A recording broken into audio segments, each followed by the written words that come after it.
He was known as the Alpha without a heart, the wolf who killed without mercy, who conquered without conscience, who looked at women like they were invisible. For 12 years, Alpha Cale Ravencrest ruled the Northern Territories with ice in his veins and winter in his soul. No warmth, no weakness, no love. Until the night I stumbled into his territory, bleeding and broken, running from shadows I couldn't name. Until the moment my scent hit him, and the most feared Alpha in 7 territories dropped to his knees, looked at me with those storm-gray eyes, and whispered one word that changed both our destinies forever. Impossible. My name is Arya Moonsong. I was a healer from a peaceful pack that no longer exists.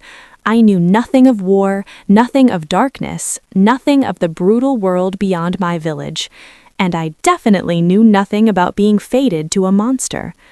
But here's the thing about monsters, beautiful souls. Sometimes they're not what they seem. Sometimes underneath all that armor, there's a heart that's been shattered so many times it forgot how to beat.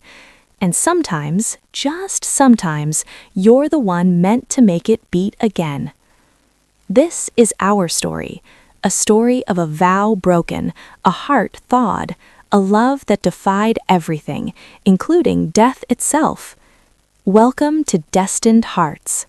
Now, let me take you back to the night my entire world burned. I was born in Willowmere, a tiny pack nestled in the Eastern Valley, far from the politics and wars of the greater wolf territories. We were healers, scholars, keepers of ancient remedies and forgotten songs. My mother, Luna Ilara Moonsong, was the most gifted healer our pack had seen in 3 generations. She could cure fevers with her touch, mend broken bones with her songs, and brew potions that brought wolves back from the edge of death.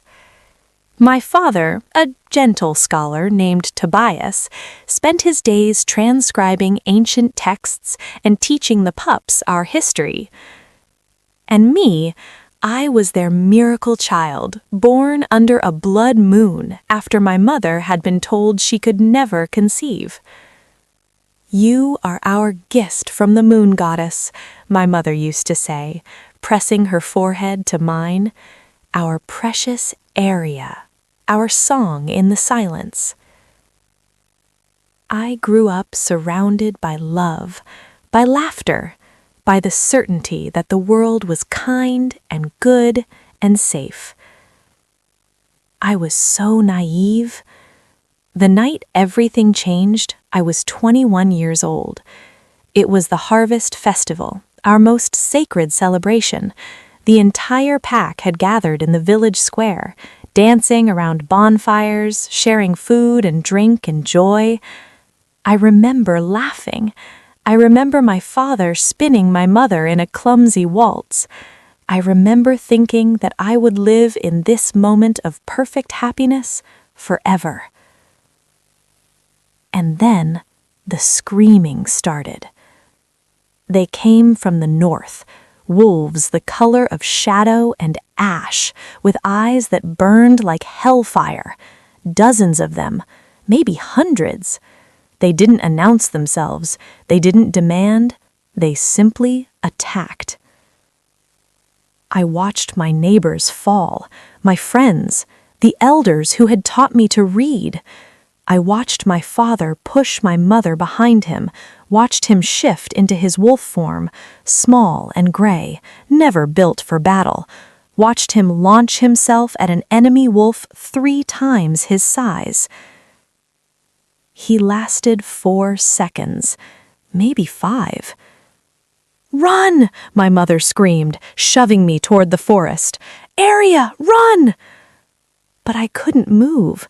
I was frozen, watching the blood spread across the ground, watching my father's body twitch and still.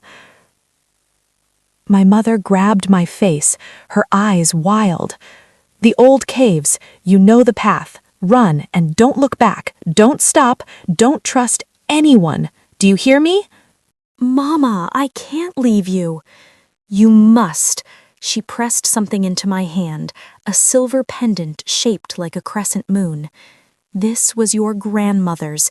It will protect you. Now go! She shifted and launched herself at the attackers, buying me time. And I ran, like a coward, like a survivor. I ran into the darkness, my mother's screams echoing behind me, until they suddenly, horribly stopped. I ran for 3 days, maybe 4. I lost track somewhere between the exhaustion and the grief. The caves my mother mentioned, I never found them. Either they didn't exist or I was too disoriented to locate them. Instead, I just kept moving, north, always north, away from the smoke and the memories. I didn't eat, could barely drink.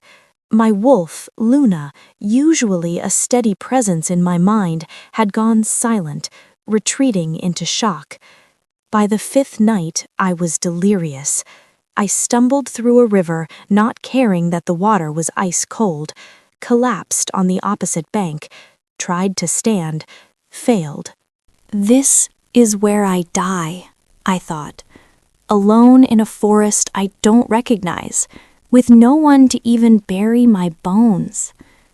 And then I heard it. A growl, low, deadly, coming from the tree line ahead. I tried to crawl backward, but my arms gave out. The growl grew louder, and from the shadows emerged the largest wolf I had ever seen. He was pure black. No, not black. Dark gray, like storm clouds before lightning. His eyes were silver, almost luminous, and they fixed on me with an intensity that made my blood freeze.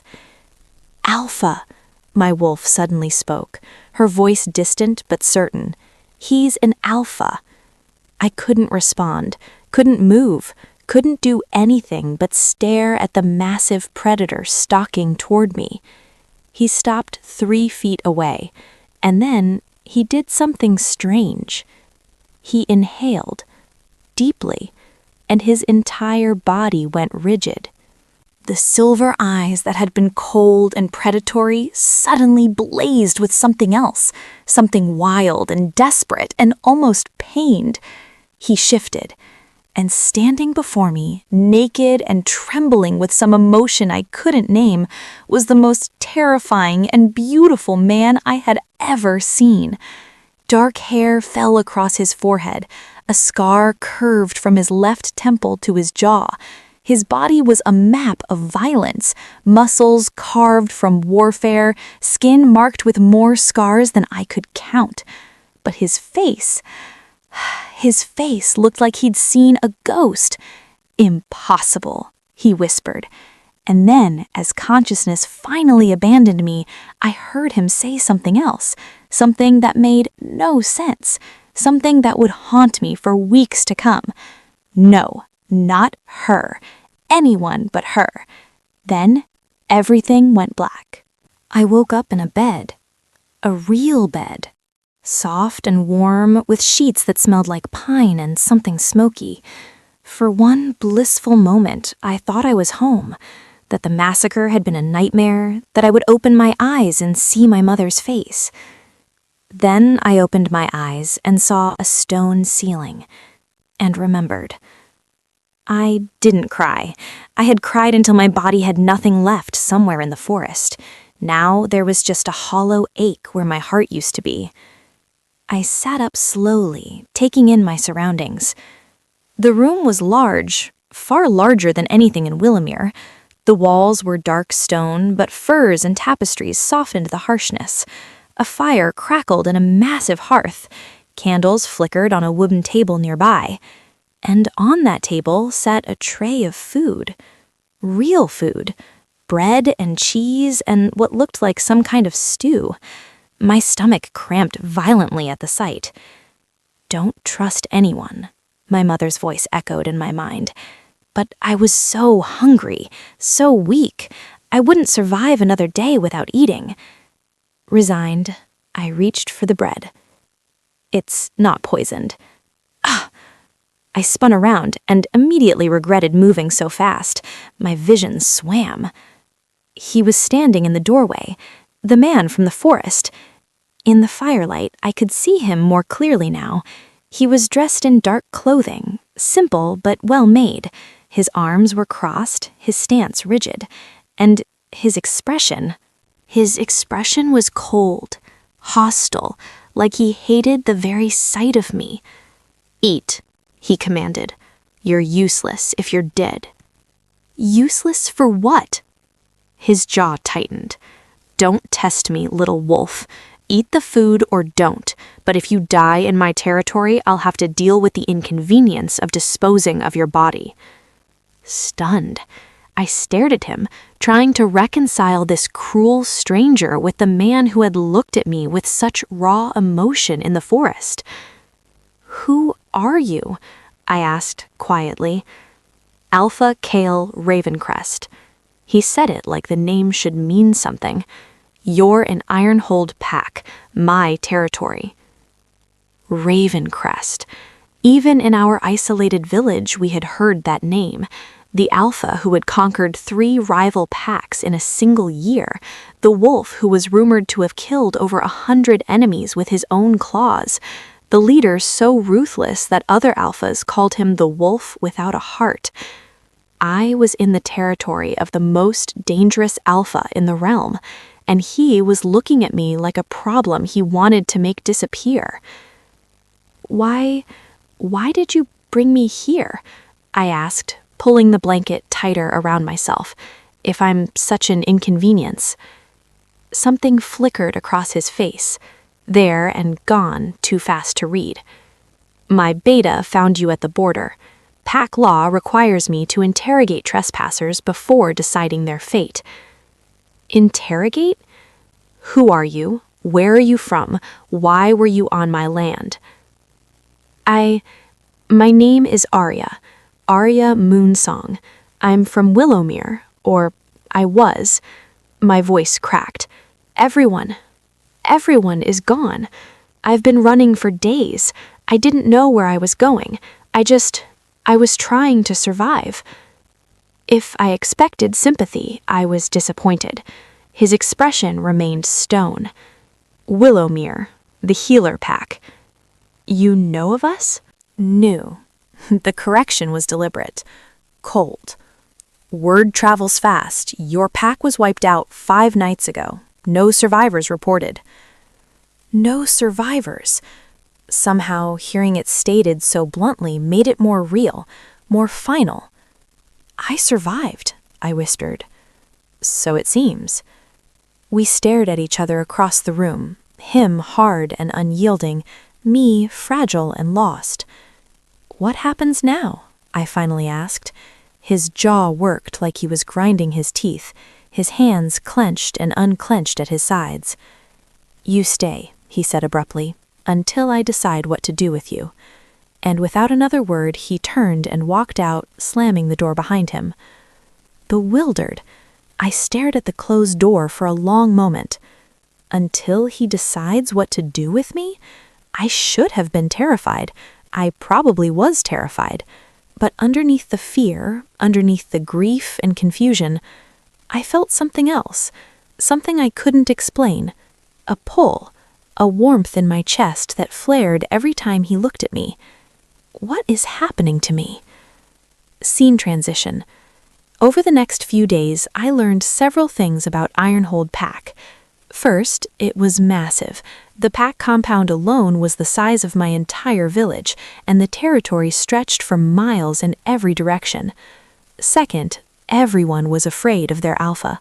Servants scurried out of his path. Warriors lowered their eyes when he passed. Even his own beta, a large, scarred wolf named Theron, spoke to him with careful deference.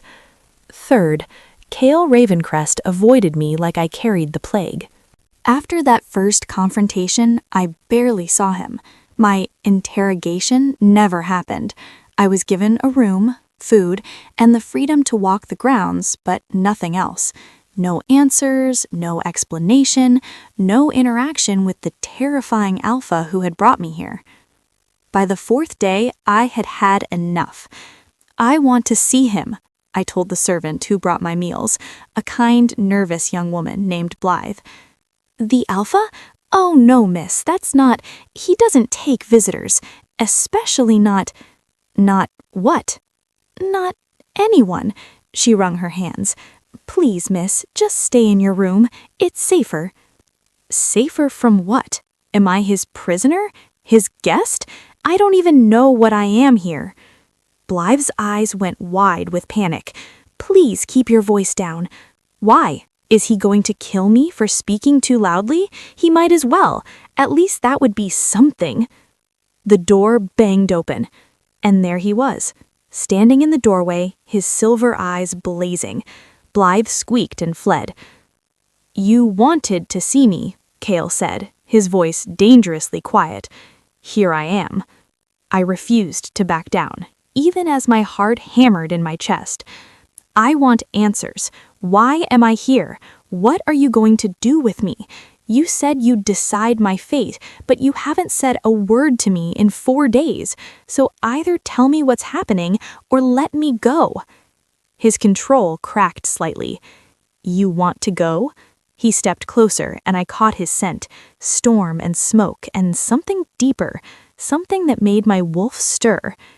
"Out there, where the same wolves who slaughtered your pack are still hunting, where you'll be dead within a day." Shocked. "Hunting? What do you mean hunting?" His expression flickered, frustration, annoyance, something else. "You're the only survivor of Willowmere. You don't think they're going to let you just walk away?" "Why would they come after me? I'm nobody. I'm just a healer. I don't know anything valuable." "You know you survived." His voice was harsh, "and as long as you're breathing, you're a loose end, a witness, a problem to be solved." "I can never be safe?" "Not alone. Not out there." "Then why won't you let me stay here?" The question hung between us, loaded with something neither of us was naming. His jaw clenched, his hands curled into fists. "Because you can't. You can't stay here." "Why not? Your pack is strong. You could protect—" "I said no." His outburst shocks both of us. The vehemence in his voice made me step back. But my wolf did something unexpected. She surged forward, suddenly present and intense in a way she hadn't been since the massacre. "Mate," she whispered. "He is our mate." Mate! The word hit me like lightning. Mate. Fated mate. The sacred bond that the moon goddess created between two souls meant to be together. That pull I'd been feeling, that warmth, the way his scent made something inside me settle, it wasn't random. It was the bond. And from the tortured look on his face, he already knew. You feel it too," I breathed. "That's why you've been avoiding me. That's why you look at me like you hate me. Don't." The word was sharp as a blade. "Don't say it." "Why not? If we're fated—" "We're nothing." He was shaking now, his entire body vibrating with the effort of control. "You're nobody to me. This," he gestured between us, "means nothing. The moon goddess made a mistake. I will not accept you." The words should have destroyed me. Maybe they would have if I hadn't seen what I saw in that moment. His eyes, silver and storming and broken. Quiet realization. He wasn't cruel. He was afraid. Soft, careful. "What happened to you?" I asked quietly. "Why are you so terrified of this?" His composure shattered. "Get out." He turned and stormed from the room before I could respond. Left alone, processing. I stood there for a long time, shaking, trying to understand what had just happened. I had found my fated mate, and he had rejected me. But I wasn't my mother's daughter for nothing. She had taught me that healing takes time, that the deepest wounds are often invisible, that broken things could be mended if you had enough patience and skill. whispered Resolve. Whatever darkness lived inside Kale Ravencrest, I was going to find it, and I was going to heal it. Getting information about Kale's past was not easy. No one in the pack wanted to talk about it. Even mentioning his history made people nervous, twitchy, quick to change the subject. But I was patient, and I was observant, gathering pieces. I learned that Kale hadn't always been Alpha of Ironhold. That honor, or burden, had fallen to him when he was only 16 years old. I learned that his entire family had been killed in a single night. And I learned that the killer had been someone close to them. It was Theron, the beta, who finally told me the truth. 2 weeks into my stay, I found him alone in the training yard, drinking something strong from a flask. "You're still here," he observed when I approached. "Your Alpha hasn't decided what to do with me yet." Bitter laugh from Theron, mimicking. "He decided the moment he scented you in that forest. He's just too stubborn to admit it." Careful. You know about the bond? Everyone knows. A wolf can't hide that kind of reaction, not from other wolves. Theron took another drink. "He'll fight it until it kills him. He's been fighting everything for 12 years. What happened 12 years ago?" Long pause. Theron studied me, weighing, measuring, deciding. Then he sighed. "Sit down, little healer. If you're going to save him, and you might be the only one who can, you need to understand what you're dealing with." Settling in to listen, I sat, and Theron told me everything. Theron's voice, Arya narrating his story. "Kale wasn't always like this. When we were boys, I'm 5 years older, but we trained together, he was different. Quick to laugh, protective of his little sister, devoted to his parents. His father, Alpha Brennan Ravencrest, was one of the greatest leaders Ironhold ever had, fair, strong, beloved. His mother, Luna Seraphine, was gracious and kind. Everyone adored her. And his sister, Ivy, she was only 10 years old. Kale was 16 when it happened, the night of the winter solstice celebration. There was a man, Victor Shadowmane. He had been Brennan's closest friend and most trusted advisor for 20 years, godfather to both children, family in every way that mattered. But Victor wanted more. He wanted the Alpha title for himself, and he'd been waiting, planning, building secret alliances for years. That night, while the pack celebrated, Victor's men surrounded the Alpha's residence. Victor himself went to the private quarters where Brennan and Seraphine were sleeping. He killed them in their bed. Then he went to Ivy's room. Kale heard the screaming. He fought his way through Victor's men, killed 7 of them, 16 years old with minimal training, but by the time he reached his sister's room, she was already gone. I couldn't speak, couldn't breathe. A 16-year-old boy finding his entire family slaughtered by someone they had loved and trusted. No wonder he had closed off his heart. What happened to Victor? Kale hunted him for 3 years, through 4 territories, across mountains and wastelands. He never stopped, never rested. And when he finally found him, let's just say Victor's death wasn't quick or clean. So Kale became Alpha at 16? He had no choice. There was no one else. And he decided, I remember the exact moment he said it, that he would never be vulnerable again. Never trust, never love, never give anyone the power to destroy him the way Victor had destroyed his family. And now a fated mate appears, someone he's supposed to love above all else, someone he's supposed to trust completely. Now you understand. Theron finished his flask.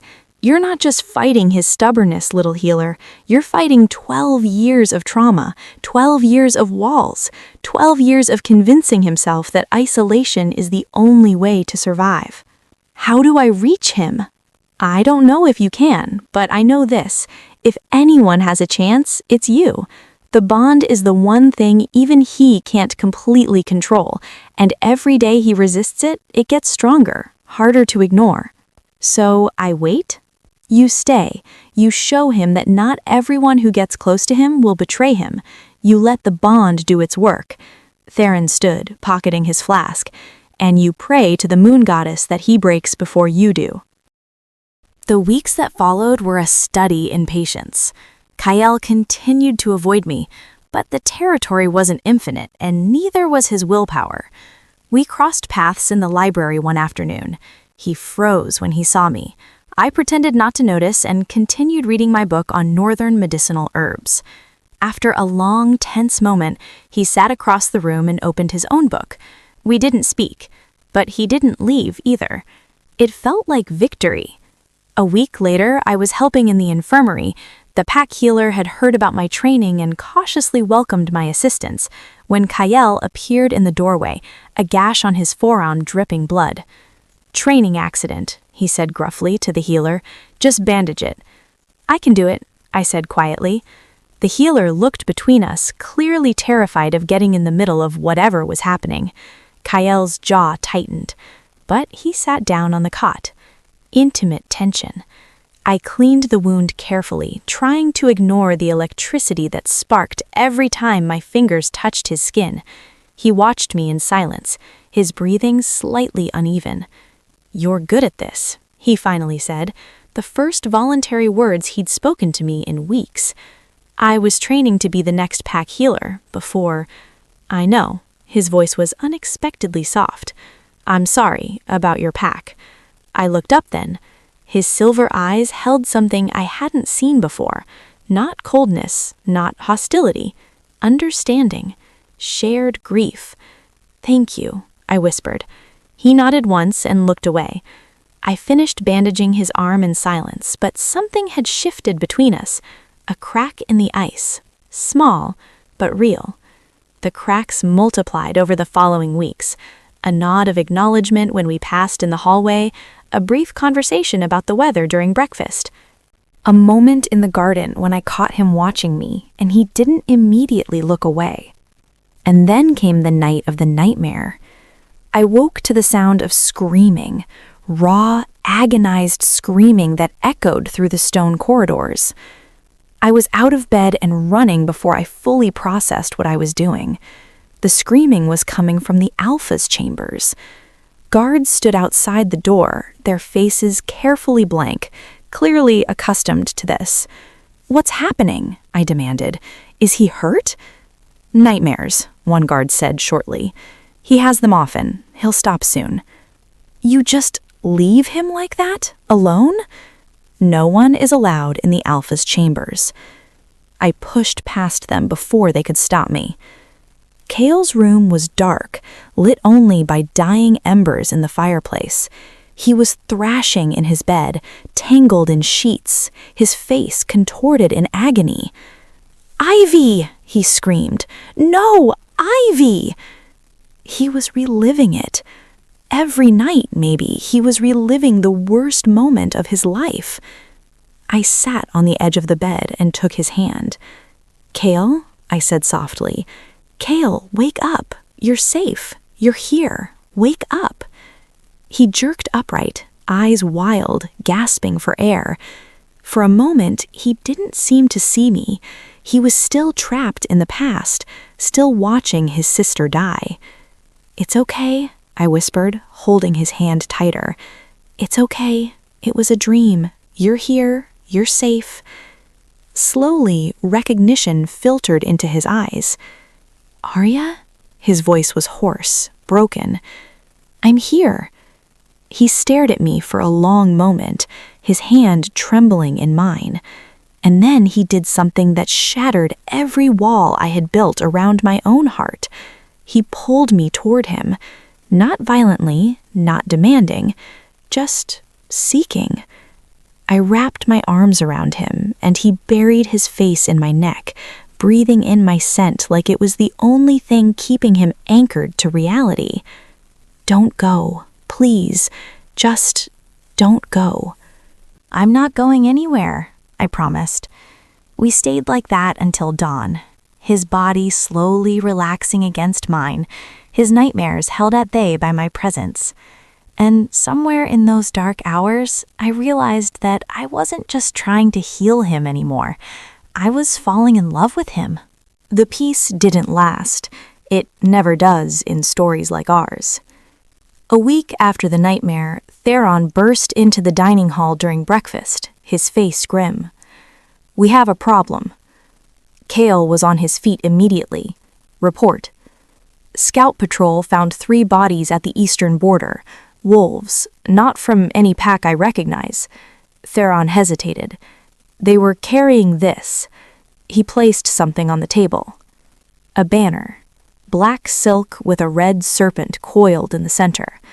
I didn't recognize it, but Kale did. Shadow's Fang. "What is Shadow's Fang?" I asked. Kale's explanation, grim. "A group of mercenaries and rogues. They've been growing in power for years, absorbing smaller packs, recruiting outcasts. Rumor says they're led by someone with a personal vendetta against the established packs." "Why would they be at your border?" Dark realization. Theron and Kale exchanged a look. "The bodies," Theron said slowly. "They were from Willowmere. I recognized the pack markings." From my pack? But my pack was destroyed." "By Shadow's Fang," Kale finished. "We didn't have confirmation before. We do now." The pieces connecting. My hands started shaking. They killed everyone. My mother, my father, everyone. And now they're here? Why? What do they want? "You," Kale said finally. "I think they want you." "That doesn't make sense. I told you, I'm nobody. I'm just a healer. There's nothing special about me." "There's something you don't know about your pack, Arya." His voice was controlled, but I saw something flicker in his eyes. "Willowmere wasn't just a healer pack. Your ancestors were the keepers of an ancient bloodline. A bloodline with a very specific gift." Gift? The ability to break mate bonds. Stunned. What? It was a sacred power meant to free wolves trapped in abusive or false bonds. But in the wrong hands, Kale's jaw tightened. It could be used to separate fated pairs, to destroy pack structures, to create chaos. Horror dawning. "You think someone wants to use me to..." "I think Shadow's Fang has a purpose, a plan, and I think you're part of it whether you know it or not." "I don't even know if I have this ability. No one ever told me about any of this." "Probably to protect you. If the knowledge died with your pack, you'd be safe." Kale's voice hardened. "But someone found out. Someone talked, and now they're coming." Urgency. What do? We prepare, we fortify, and we find out exactly who's leading Shadow's Fang and what they really want. He turned to Theron. "Double the patrols.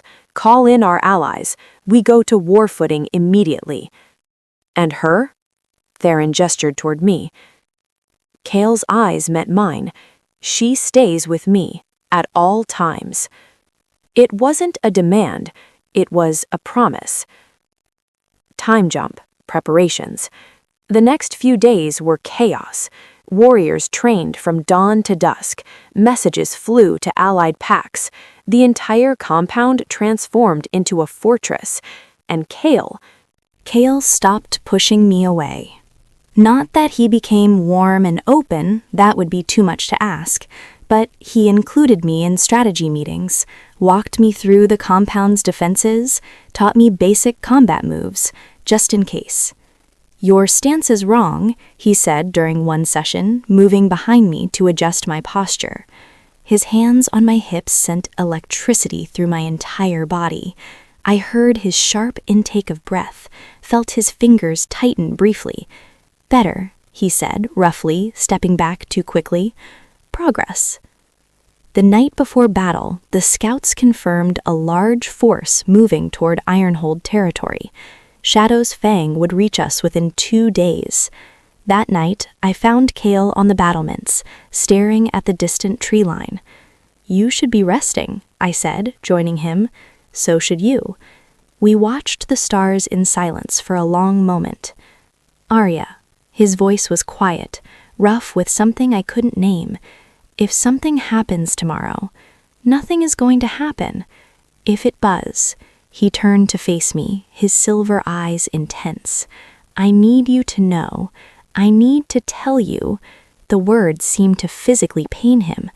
"I've spent 12 years convinced that the bond was a weakness, that caring about someone was the fastest way to get them killed, that I was better off alone.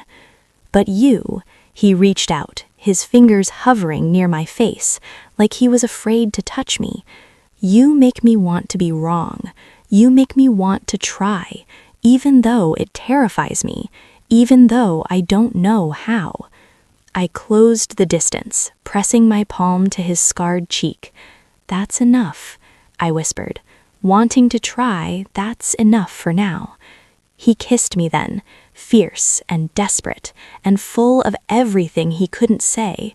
And for that one moment, there was no war coming, no enemy approaching, no fear. Just us, just the bond, finally acknowledged, finally embraced. They came at dawn. Hundreds of them, more than our scouts had predicted. Wolves in every shade of gray and brown and black, led by warriors in black armor emblazoned with the red serpent. I stood on the walls beside the healers, preparing for the inevitable casualties, watching as Kyle led the first charge. He was magnificent, terrifying.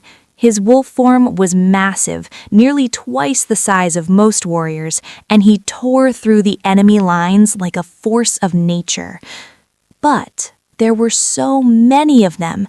For every enemy that fell, 2 more seemed to take their place. The Ironhold warriors were skilled, disciplined, but they were being overwhelmed by sheer numbers. "We're losing," someone behind me whispered. I didn't think. I just acted. I ran down from the walls, shifting mid-stride into my wolf form, small, silver gray, definitely not built for battle. But I wasn't there to fight. I remembered what my mother had taught me about healing, that it wasn't just about treating wounds, it was about channeling energy, about connecting to the life force that flows through all living things. And if I could heal, maybe I could also strengthen.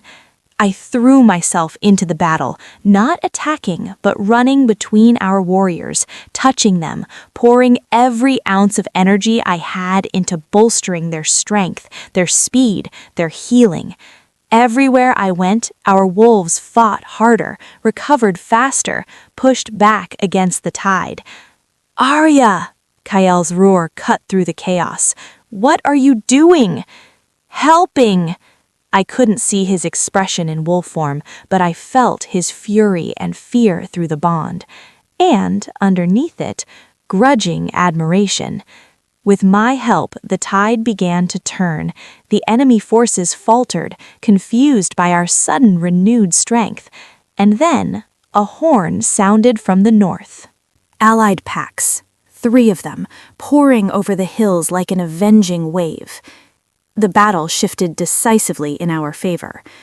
Within the hour, the enemy was retreating, but their leader... I felt him before I saw him, a presence so dark, so wrong that my wolf recoiled in instinctive terror. A man emerged from the chaos, tall, skeletal, with eyes that seemed to absorb the light around them. He wasn't running with his forces, he was walking toward me.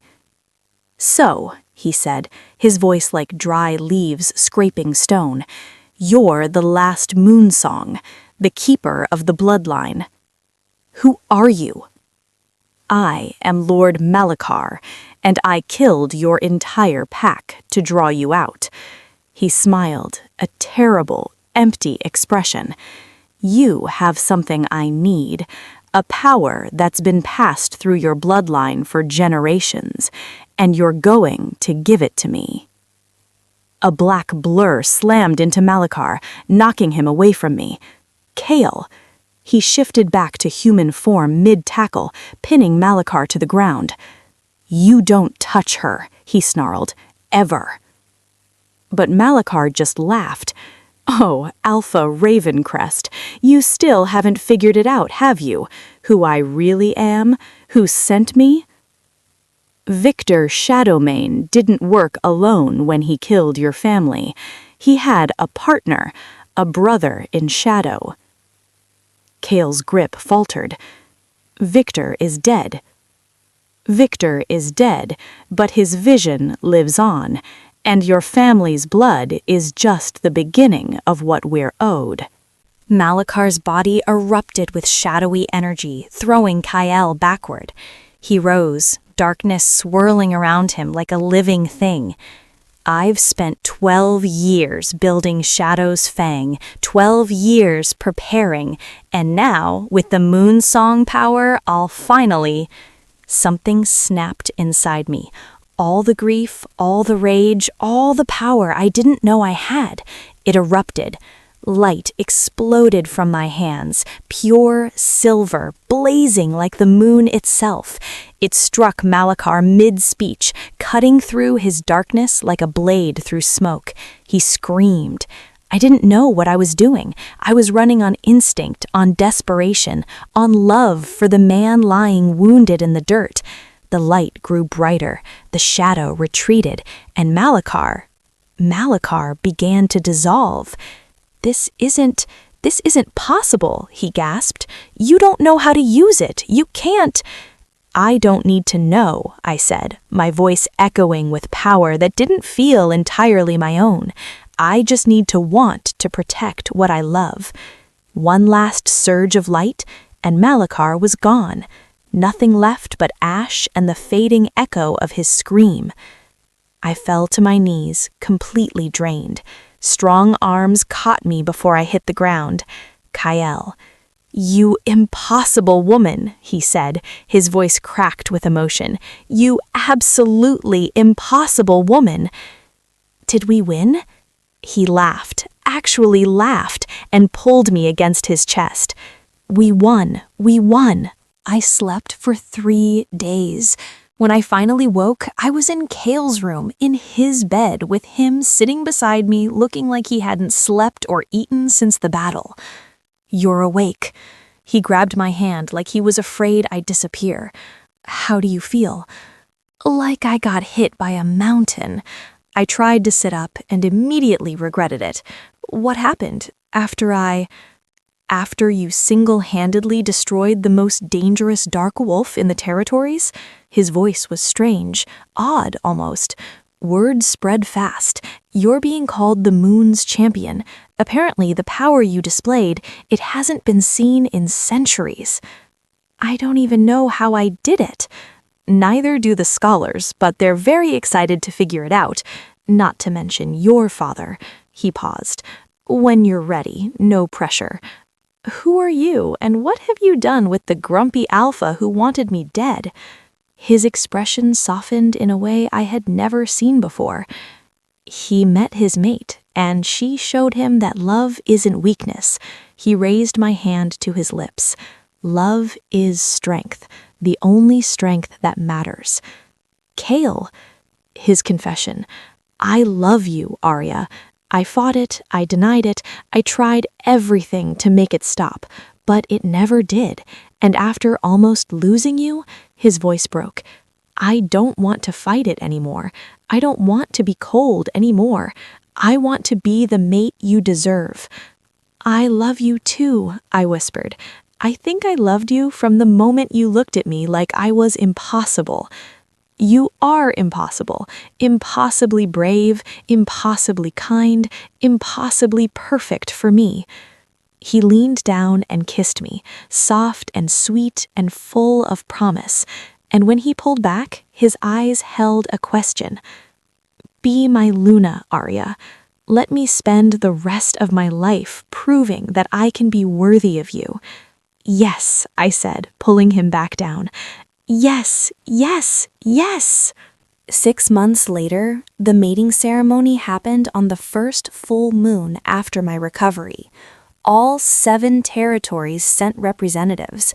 The celebration lasted 3 days, and when Chaol marked me, when I marked him in return, I felt something ancient and sacred click into place. We were one. Finally, completely, irreversibly one.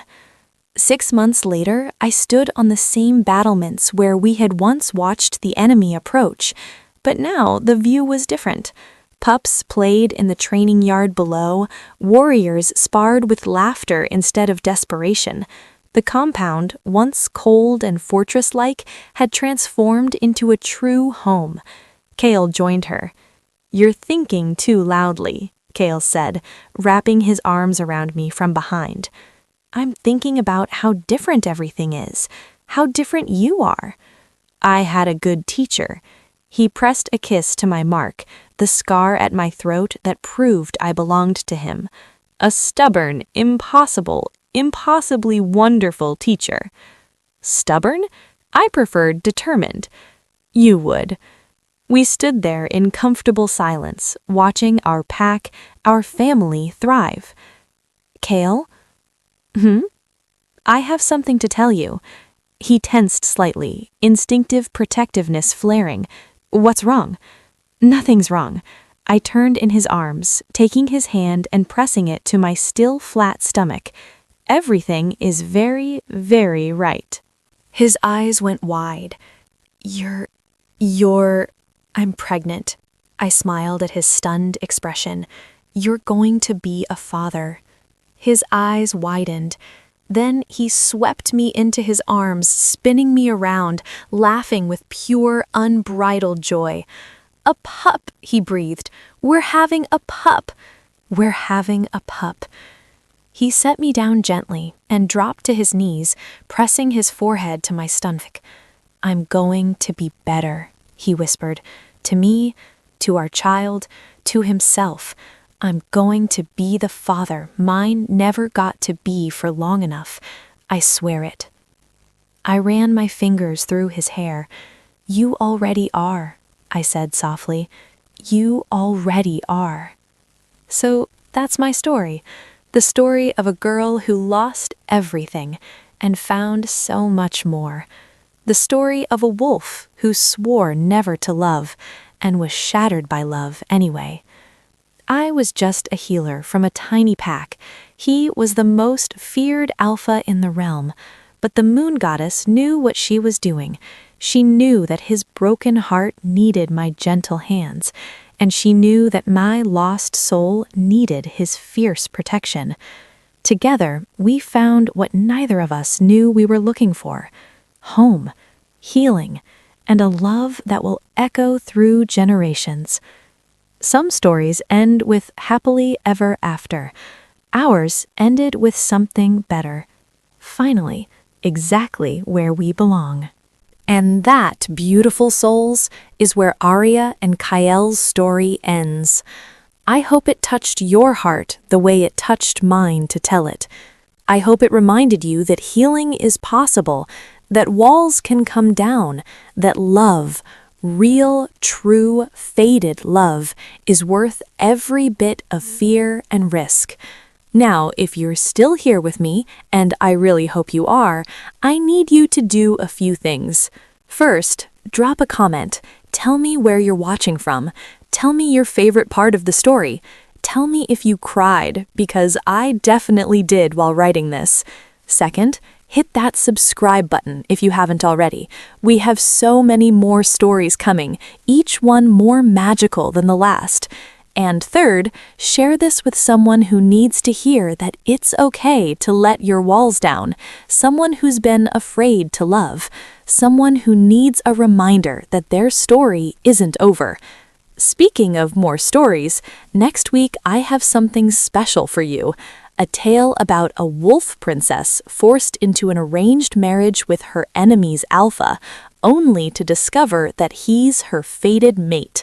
It's called I Was Sold to My Enemy, but He Wouldn't Let Anyone Touch Me. Trust me, you don't want to miss it. Until then, remember, every broken heart can heal, every cold wall can melt, and every soul, yes, including yours, is destined for love. This is Destined Hearts.